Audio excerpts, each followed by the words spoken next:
Hello students. Today we will be discussing about digestive system and the accessory organs of the digestive system.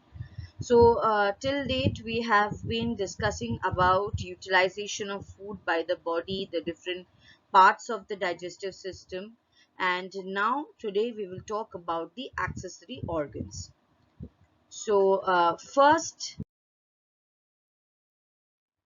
let me introduce myself Manjishta Chatterjee. Welcome to Educators, and don't forget to like, share and subscribe my channel.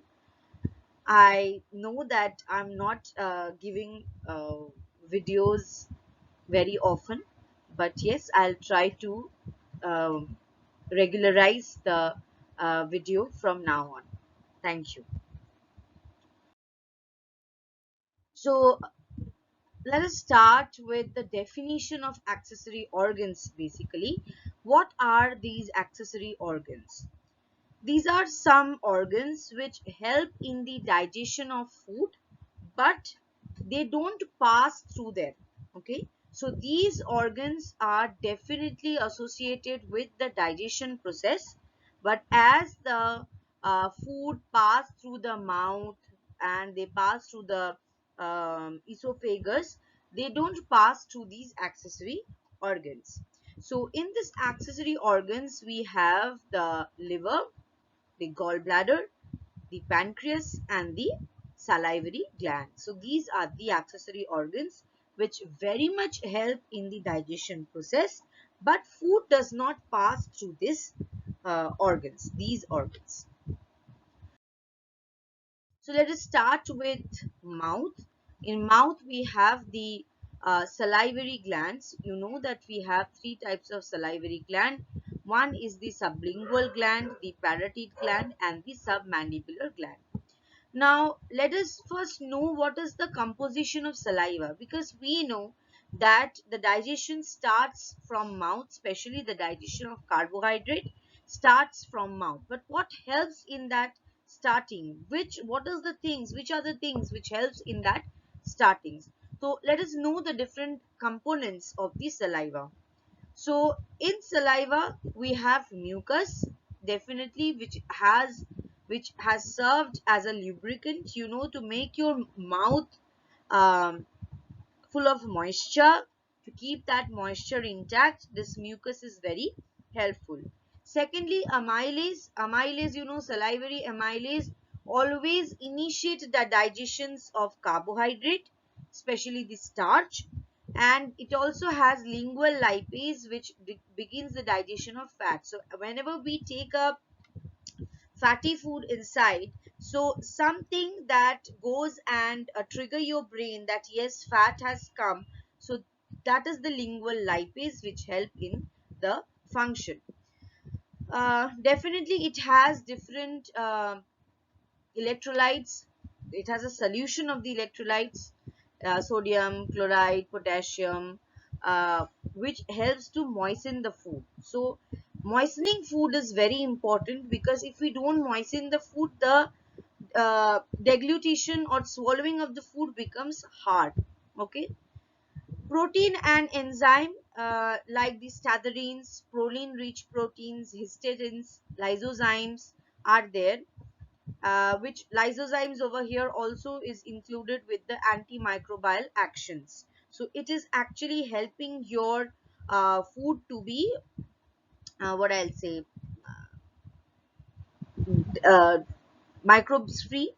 Okay, and again lubrication and buffer capacity and remineralization. Now what is this buffer capacity?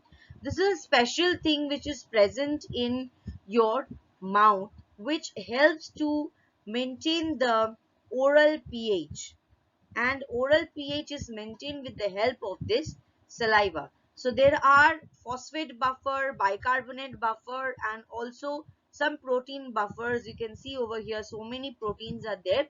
So these help in maintaining the pH of the food, because when we are eating any kind of food, different pHs are there.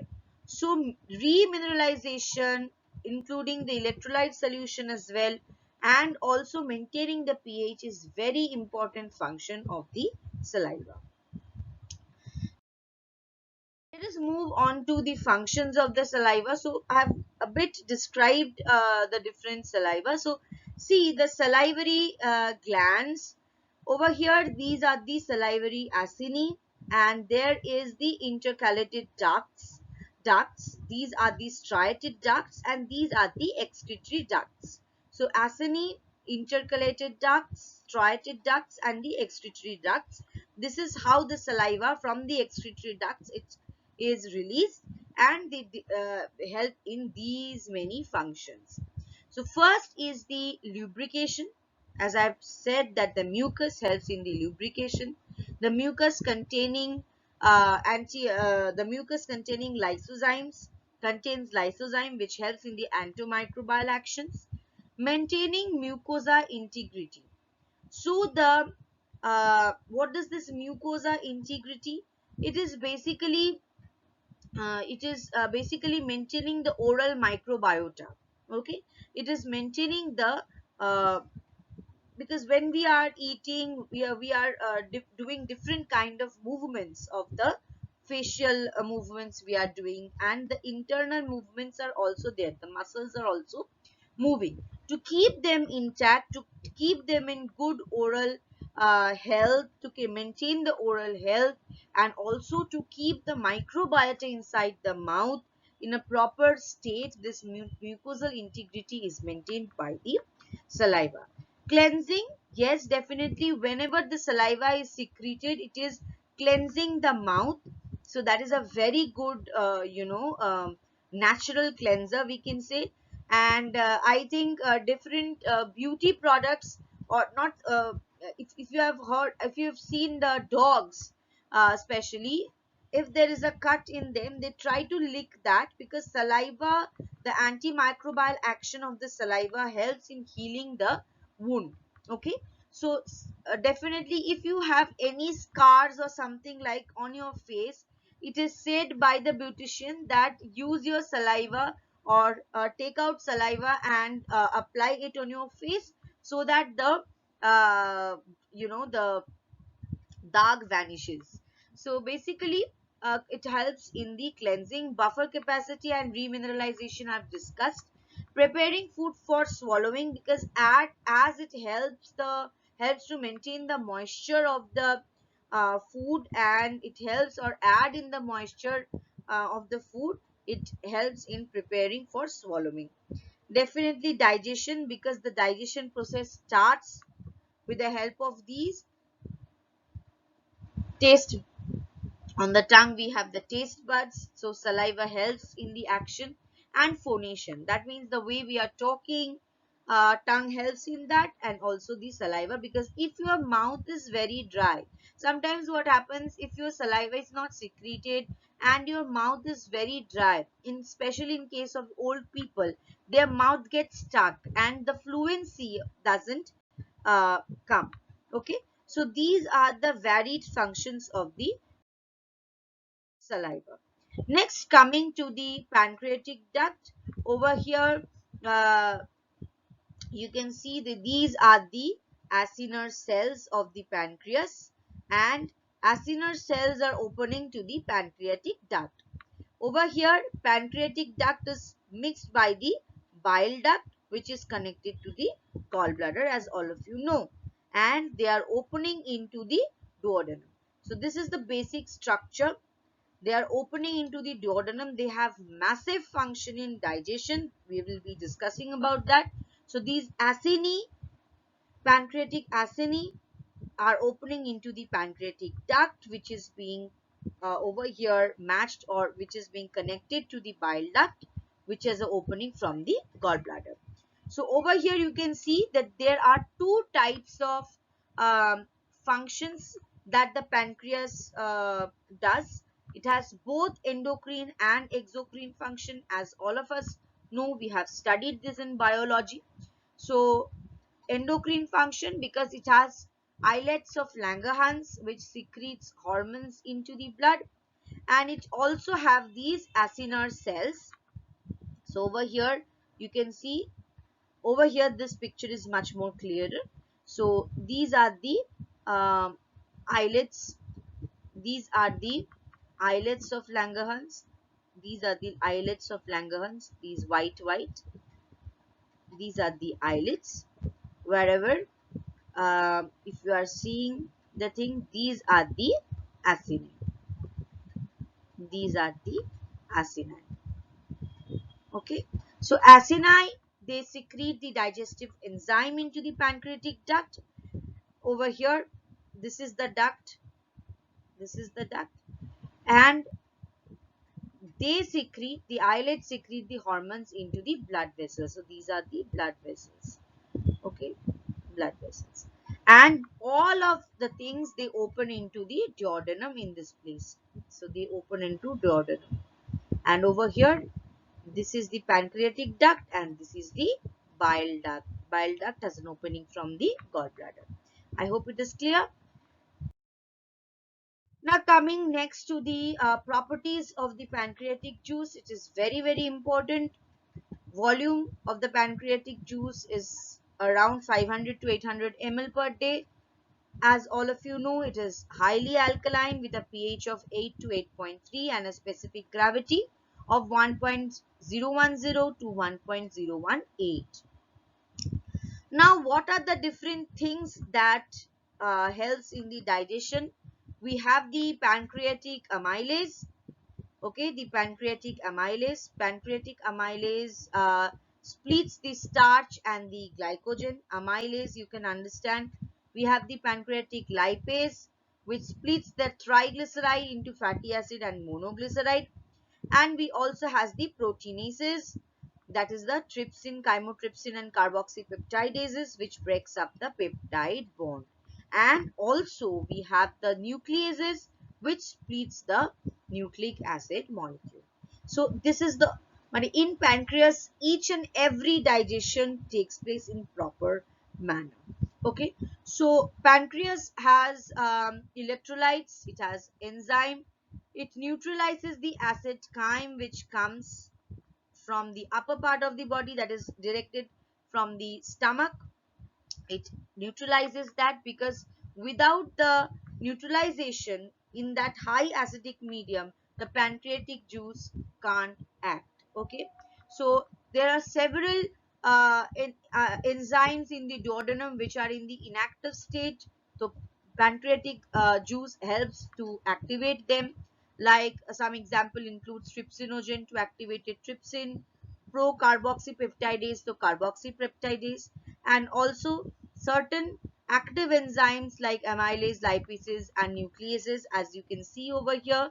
And these are for these requires bile for optimal activity. So as there is a common bile duct opening into the duodenum along with the pancreatic duct, so the action or the digestion becomes much more prominent. So whenever on next we will discuss about the in our next slides, we, not today but another day, we'll discuss about the digestion of carbohydrate, digestion of fat and digestion of protein. Then you can come to know that what is the basic function of the pancreatic juice, which is very important. So definitely I've talked about this, the composition and the inorganic organic matters, because questions come that what are the inorganic constituents of the pancreatic juice, what are the organic constituents of the pancreatic juice. Coming next to the endocrine tissues and the exocrine tissues. From the exocrine tissues, we get the trypsin, chymotrypsin, elastase, collagenase, leucine. From the name only, you can understand on which compound they act. Aminopeptidases, lipase, lecithinase, and amylase.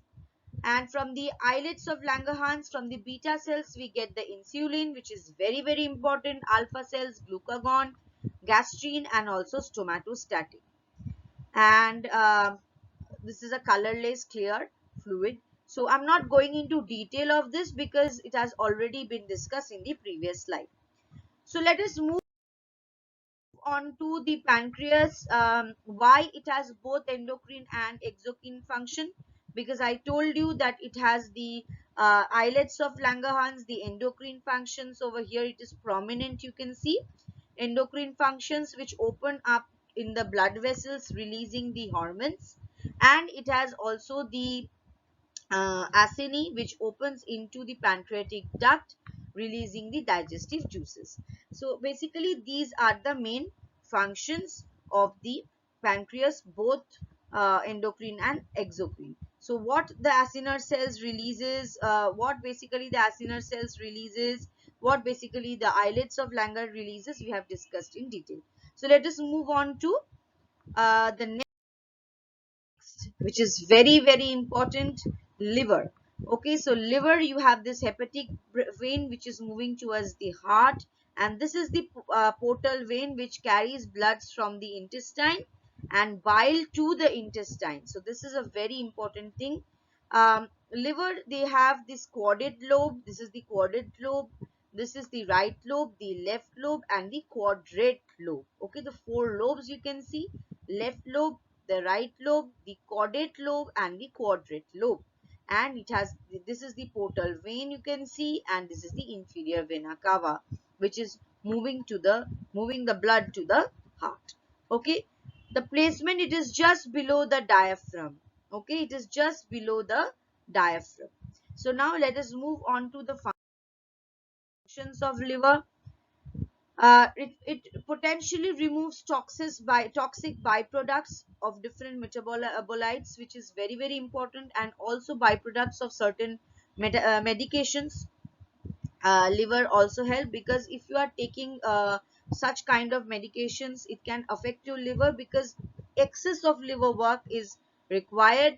It metabolizes, break down nutrients, helps in that, and produces energy, because you know that glycogen is just stored in the liver. So whenever we need glucose for our energy, liver only metabolizes, and it converts to the energy required for the body. Okay, helps our body to fight infection, you know that, and it also helps in blood clotting. It produces bile, which is required to absorb fat soluble vitamins, and it is also required to digest fat. And it produces more proteins needed by the body, and it prevents the shortage of nutrients by storing vitamins, minerals, and carbohydrate, as I've told you. Now again, detailed function in detoxification. It helps in the detoxification of drugs, problems related to alcohol, fatty acid, steroid hormones problem. It actually pressurizes the liver if you are taking too much of steroids, and any kind of environmental toxin or allergen. Okay, it helps in the conversion of T4 to T3, detoxification of fat, thus helps in the metabolism, and also, as I've told you, the glycogen to glucose.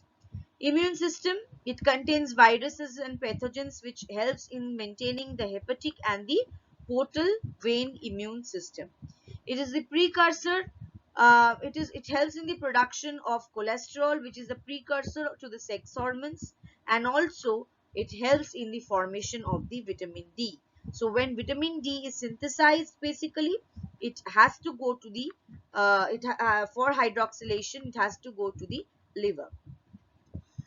It helps in the storage of micronutrients. As I said, it's a load of micronutrients is stored in liver, like the copper, zinc, magnesium, iron, vitamins A, D, E, and K, and also B12. It helps in the storage of glycogen. It produces bile, which is needed for digestion, and also to maintain the GI and the microbial effects in the GI. In case of protein synthesis, it releases the prothrombin, which helps in blood clotting. It releases the lipoproteins, which help in cholesterol transport. It has the globulins, which which maintains the integrity and the immune system. It helps in the albumin, which maintains the oncotic pressures, and also the ceruloplasmin, which helps in the copper bioavailability. So I hope the functions of the accessory organs are clear to you. Uh, you can write down in the comment section which topics, any other. We are moving on, like next we'll be doing the digestion and absorption of the different nutrients, the carbohydrate, protein, and the fat. So we are going according to the syllabus of class 12. So any topic that you want a description on or a discussion on, you just can also message me. And